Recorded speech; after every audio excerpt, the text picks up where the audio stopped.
Do we all need to take a deep breath, do you think, at this point?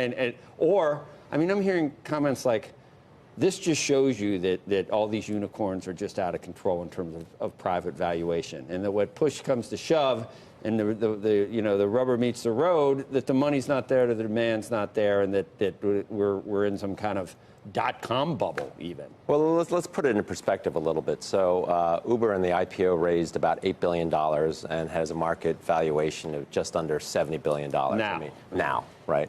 And by any metric, that's a huge amount of money to raise in an IPO, and that's a very large valuation. I mean, anytime you're looking at a valuation that's north of $50 billion, there aren't that many companies that are worth north of $50 billion. So in the grand scheme of things, I think it'd be hard to say, wow, it failed, right? I mean, they still raised. Is this a law of large numbers, Geoff? Is that what you're saying? Well, I think, part of it is Uber and Lyft and some of these others are kind of unique animals, right? And I think it's a tough, what the Uber deal showed, even though Uber is kind of a unique animal in that it raised a ton of money and there aren't that many Ubers, and right now there's no real path to profitability.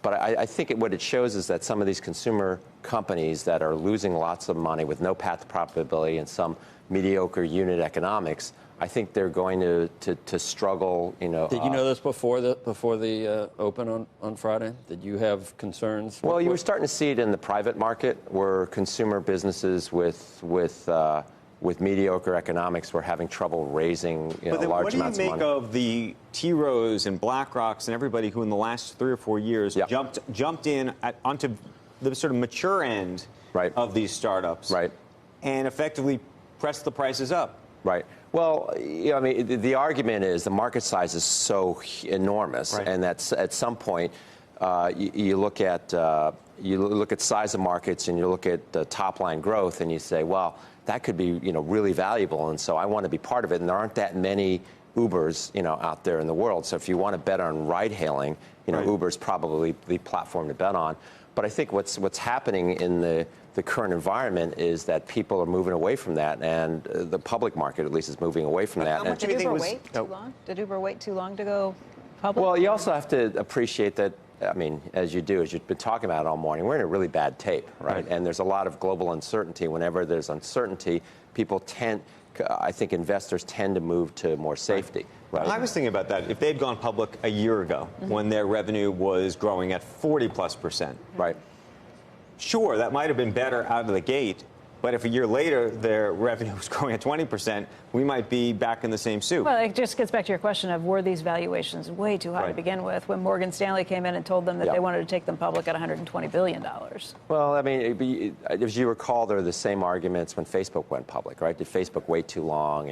But one of the things Facebook did was they grew into their valuation. They started posting, real earnings. And how much do you think SoftBank played a role in propping it up? Yeah, and pushing all of these valuations up in the valley, because they clearly had a piece of all. Which plays not only to SoftBank, but also to just the broader issue of how much liquidity there is out there. Well, that's part of it too. I mean, one thing before I get to the SoftBank thing, but one thing is that you also have to recognize that Uber tapped the well for a lot of public investors, right? They raised over $10 billion, and a lot of the people that may have come in, with appetite as investors, as the company goes public, already had an allocation, and so to some extent they kind of tapped the well, and it's a little bit overowned. But I think your point about SoftBank and other really large private technology global funds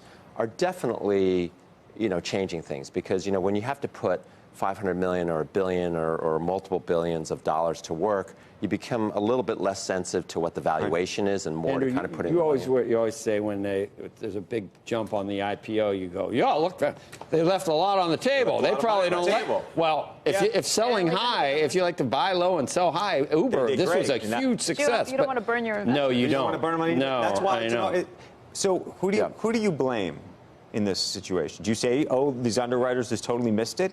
Because, by the way, they're talking to the investors all week last week. How do you think they would? Well, but look at the tape. Right. I mean, they do pricing based on They do pricing based on what demand is, on what the current environment is, and a lot has changed in the last week. Changed very rapidly. Yeah, changed very rapidly. And you look at Zoom as a contrast. You know, they probably maybe left some money on the table. But one thing I want to say is that there's a lot more demand right now, it appears, for enterprise companies that still have the high growth and a path to profitability. And you can understand it, and much more predictable kind of behavior, because enterprises, you know, you show an enterprise how they can make money on an investment, and they'll do it. With consumer type stuff, it's very hard to predict a priori what organic demand is going to be. Does this change the way Uber itself operates from here? Because if you are looking at potentially this being the largest year of losses, although Dara couldn't say for sure, couldn't promise Andrew that was going to be the case on Friday when he spoke with him.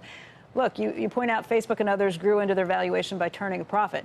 Does Uber now have to stop trying to expand and expand and expand and say, wait a minute, we better figure out how to make a profit on the markets we're already in? I think at a minimum, it has to influence behavior, right? Because now there's a public reception, but they also have a group of investors that they're responsible and they have to answer to. But is that a good thing or a bad thing? And the reason I ask is because people say, what's their path to profitability? I think if they stopped trying to grow Eats, for example, if they stopped investing in any of this autonomy, if they just completely rid themselves of all these things and they raised prices in a handful of markets, I think they could probably get close to break even, maybe even do better than that. However, if they do that, they'll completely kill the growth story. But that's the difference between a public company and a private company. Right. I mean, at this point, you have investors you got to answer to. Well, and the other aspect is you have investors you have to answer to, though, in the private market. But the private market was a lot more accepting, I think. Right. Than the and it's also the other factor is access to capital and how much capital you need, right? So you can't burn through another $1 billion. You can't burn through another $10 billion if you know what the receptivity of capital markets are. Do you not know who Elon Musk is? Although the Journal has an article today about Tesla is not going to be able to wait as long for the next time that they need to hit the capital markets again because of the burn rate on it. Right. And so my bottom line is I think the Uber, what's happening in Uber is more statement of things of that size that need to raise that much capital, and consumer companies with marginal unit economics and no path to profitability versus enterprise companies that are, and I suspect that the Slack IPO is going to be very well received. You know, I think the underwriters will probably be a little bit more cautious pricing it, but I think there's a lot of demand for that because enterprise companies, I mean, you look at a company we were involved with, Twilio, came at 15 and is now, $134 a share. And enterprise companies have just gone through the roof. Will private investors still have the appetite to fund these companies to continue to grow and continue to pile up losses? Or based on what you're seeing with the Uber pricing right now, will that change the perception among private investors? I think it'll be much harder for consumer companies with marginal economics that are burning through a lot of capital, even in the private market. This will put a hamper on it. But for enterprise companies, the pricing right now is almost indiscriminate, and people are throwing money at enterprise companies. So you would say, in a word, you'd say the Uber IPO was okay, I think you'd say. You would say it's okay. I would say as a public shareholder that bought in the IPO, you're probably not very happy. But as an overall financing, they did pretty well. They raised a lot of money at a big valuation, and hopefully time will tell. Right? Okay. What do you think time will tell? Yeah, that's pure speculation. But and as a speculator, I'd probably be an owner now.